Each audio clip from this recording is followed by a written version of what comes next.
With the return of Alex Albon, the prestigious F1 trio is back. And today I'm going to tell you how they saved F1. You see, George, Alex and Lando have been friends for many years as they progressed through karting into race cars and of course Formula 1. Now how did they save it? Well, first a bit of context. You see, under the watch of Bernie Ecclestone, F1 was seen as a rich upper-class gentleman's sport, and it was a very serious motorsport. Until Liberty Media came along and bought it, and it sprung some life into it. And while this was happening, a few drivers were racking up their super license points in F2. And of course they had that formidable F2 season in 2018, which was a marvel to watch, with these three drivers finishing in the top 3, with Alex Albon finishing 3rd, Lando Norris as vice champion, and George Russell finishing P1 in the standings. After this, they all moved up to F1 and all had pretty good rookie seasons, with Alex of course doing amazingly in that Red Bull with his awesome drive from the back of the grid to P5 in his first race there.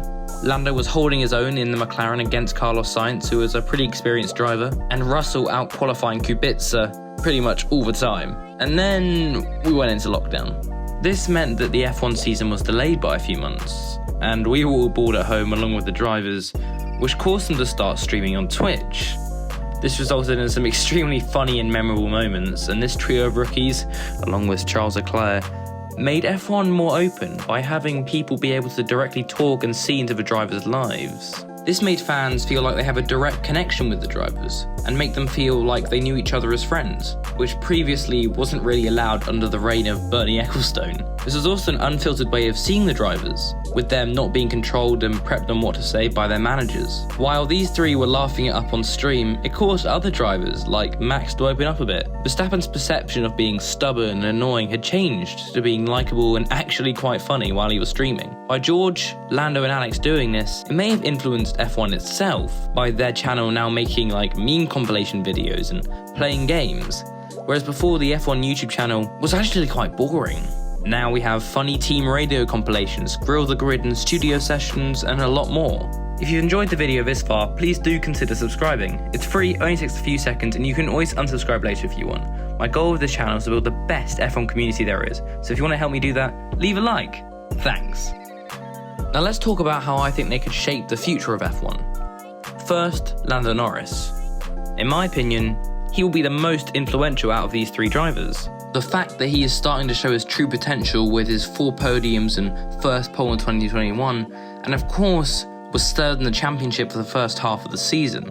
Now I think he will carry this momentum all the way through 2022, and he will end up dominating. I think with his following and openness, he will influence other drivers to do the same, making the F1 paddock a great place to be, and F1 a great sport to watch.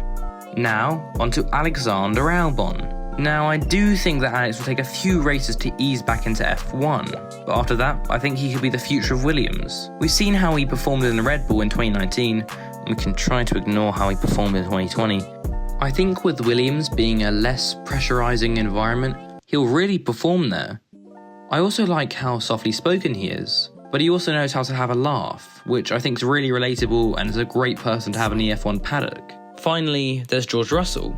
Now he's been the underdog ever since he joined F1. He's been in Williams waiting for that call up to Mercedes, and now he's finally got it. He'll be joining one of the best teams in F1 of all time.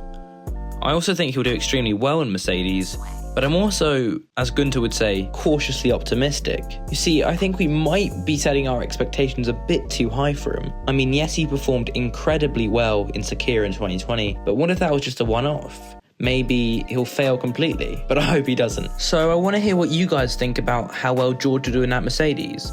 I'd love to hear your thoughts, so leave your comments down below. Unfortunately, that's the end of the video. If you enjoyed it, please do subscribe. Thanks. So anyway, I'd like to thank you for watching. I've been Connor, and I'll see you later.